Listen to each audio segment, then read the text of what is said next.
जय हिंद साथियों, मैं Hemant Kashyap, English Guru and motivational speaker. और आज मैं बात करने वाला हूँ महाराष्ट्र के स्टडी के बारे में। इनको आप जानते हैं, इन शख्सियत, इनको हम कहते हैं बाला साहब ठाकरे। इनका दूसरा नाम हिंदू हृदय सम्राट के नाम से भी आप जानते हैं। इनके बारे में थोड़ा सा स्टडी करके हम मेन पॉइंट पे चलते हैं।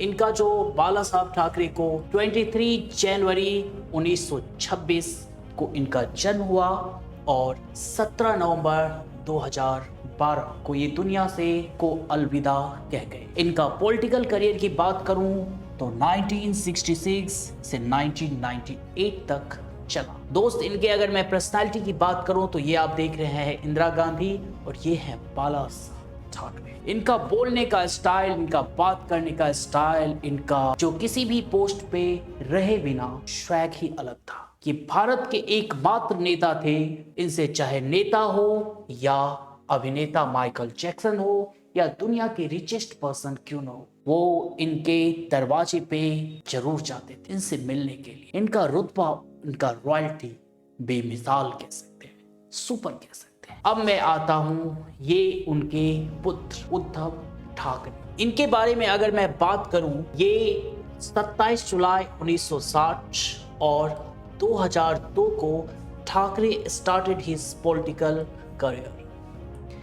2002 को इन्होंने शिवसेना ज्वाइन किया और अपना पॉलिटिकल करियर की शुरुआत। अगर मैं खास बात करूं तो इनके बारे में बात करना ये बहुत ही सहनशील है और ना जाने क्यों इनमें बाला साहब की छवि तो कहीं से भी दिखाई नहीं दे रहा है। इनके बारे में मैं अभी डीपली बात करूंगा कि आज इनकी जो हालत है महाराष्ट्र में, ऐसा क्यों है। क्या उसके पीछे अहंकार है? क्या उसके पीछे धोखेबाजी है? क्या उसके पीछे बीजेपी की कोई चाल है, साजिश है, या इनकी खुद की गलती है? पहला हक तो इन साहब को बनता था, लेकिन ध्यान रखना, टैलेंट के बिना तुम्हारे पास ना तो दौलत रहेगा, न शोहरत रहेगा, न नाम रहेगा, न पैसा रहेगा, ना रह जाएगा सम्मान, क्योंकि ज्ञान जिंदगी में बहुत जरूरी है। आज मैं इसी विषय में केस स्टडी करूं। गलती नंबर 1, 2019 29 का आप ये फोटो देख रहे हैं जब महाराष्ट्र का चुनाव था। इन दोनों ने साथ मिलकर के चुनाव लड़े और दोनों विजय हुए, सत्ता हासिल की। महाराष्ट्र की जनता ने इन दोनों को चुना और इनका तय था चीफ मिनिस्टर बनना, लेकिन इनके मन में आता है लालच। पुत्र ने कहा होगा, पत्नी ने कहा होगा, कुछ सैनिकों ने कहा होगा और साहब जी चले गए चीफ मिनिस्टर की कुर्सी। लेकिन किस कीमत पे? कीमत क्या अदा किया? मैं उस वक्त स्टडी कर रहा था और मैं सोच रहा था, यार व्हाट इज डिसीजन। आप सत्ता इनके दम पे हासिल किए हो, आप जनता से इनके दम पे वोट हासिल किए हो, बाला साहब ठाकरे के नाम पे आपने जनता से वोट हासिल किए हो, और जीतने के बाद इनकी जो सुपर डुपर कारनामे हैं, आज मैं उसके बाद बात करूं। पावर आने के बाद कैसे इन्होंने कारनामा शुरू किया। पहला, इन्होंने इन दोनों से के बीच में जाकर के बैठ गए, या यूं कहे कि गोद में जाकर के बैठ गए, या यूं कहे कि तीनों मिलके महाराष्ट्र में सरकार। ठीक है साहब, चलता है, बड़े बड़े शहरों में छोटी छोटी बातें तो होती रहती है, लेकिन ये इतनी भी छोटी बातें नहीं थी। लेकिन हमारे उद्धव साहब तो इस चक्रव्यूह में फंस चुके। ये हिंदू हृदय सम्राट बाला साहब ठाकरे के पुत्र, और ये अपने आप को कॉम्प्रोमाइज कर बैठे, अपने जनता से कॉम्प्रोमाइज कर, सिर्फ सैनिकों के से कॉम्प्रोमाइज कर बैठे, सिर्फ सैनिकों से कॉम्प्रोमाइज कर बैठे। माय डियर फ्रेंड्स, अब शुरू होता है कारनामा, क्योंकि आपकी पार्टी बदल चुकी है, आपका सोच बदल चुका है, आपका काम करने का अब अंदाज भी बदलेगा। इंटरफेयर तो इन साहब का होगा और इंटरफेयर तो इन साहब का होगा, क्योंकि इनका सोच विचार अलग हो सकता, इनका तो बिल्कुल ही अलग हो सकता। और आप तो है हिंदू हृदय सम्राट के नाम पे जनता को चूना लगा बैठे। अब शुरू होता है, पावर का दुरुपयोग करोगे, मिसयूज करोगे। ऐसा लग रहा है देश, सरकार, सत्ता, पुलिस, प्रशासन सब कुछ तुम्हारे गिरफ्त में है। It's not, that's not fair. अब आ जाए अगली घटना। ये बॉलीवुड एक्ट्रेस है कंगना रनौत। मुझे इनसे कोई हमदर्दी या शिकायत नहीं है।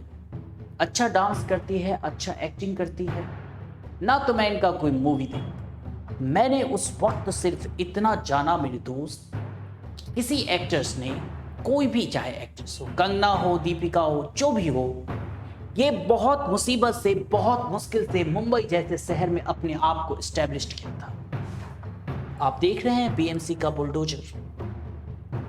आप बीएमसी भेज दोगे, जो मन में होगा गालियां दे दोगे।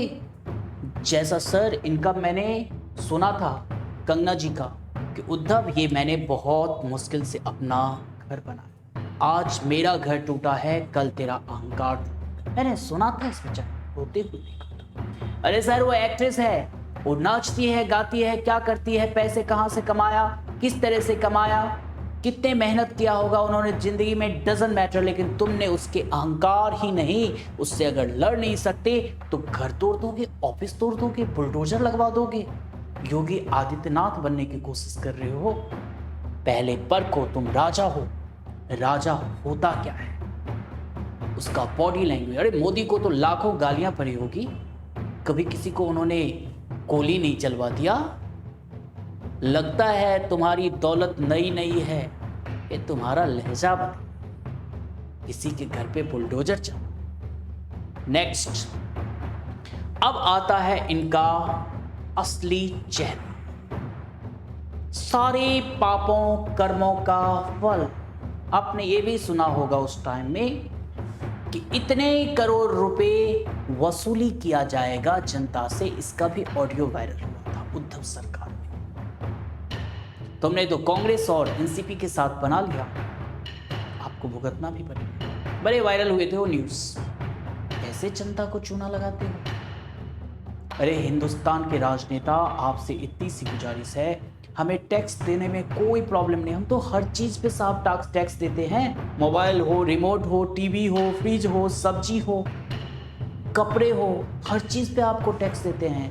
Don't try to do corruption, वरना ये हश्र देख लो इनका, तुम्हारा भी दिमाग जाए। इस धरती के लोगों से डरो या ना डरो, ऊपर वाले से जरूर डरो, उसके लाठी में कभी आवाज़ नहीं। ये इनको तो आप जानते होंगे, इस टाइम ये महाराष्ट्र के चीफ मिनिस्टर हैं बीजेपी के साथ, इंसाफ के साथ, ये उप मुख्यमंत्री है। इन्होंने उद्धव ठाकरे से तीर कमान ही नहीं छीना, बल्कि उनका नाम भी छीन लिया, सिर्फ सैनिकों को छीन लिया, उनकी दौलत को छीन लिया, उनकी शोहरत को छीन लिया। कहीं का रहने, शायद भारतीय इतिहास में ये पहली बार ऐसी घटनाएं मिली। What is surprise. इसलिए मेरे प्यारे साथियों, अहंकार इंसान में नहीं होना चाहिए। और एक बात और, मेरे प्यारे बच्चों, इस स्टोरी से हमें सिर्फ एक चीज मिलता है, चाहे तुम्हारे पिता लाखों करोड़ों अरबों का दौलत छोड़ करके क्यों ना गए, अगर तुम्हारे पास कैपेबिलिटी नहीं है, तुम्हारे पास टैलेंट नहीं है, तुम्हारी पर्सनालिटी जीरो है। उद्धव का हाल देखा है ना, इन्होंने किया। ये कौन है मालूम है आपको? ये दोस्त वही हैं जो कभी उद्धव को सैल्यूट लगाते होंगे, उनके स्टाफ थे। इसलिए अपनी पावर, अपना एटीट्यूड हमेशा सुपर रखो, आंख बंद करके किसी पे भरोसा नहीं करनी चाहिए। Wish you all the best, thank you, जय हिंद। मिलते हैं फिर किसी नेक्स्ट वीडियो में, तब तक के लिए नमस्कार, शुभ संध्या, गुड नाइट।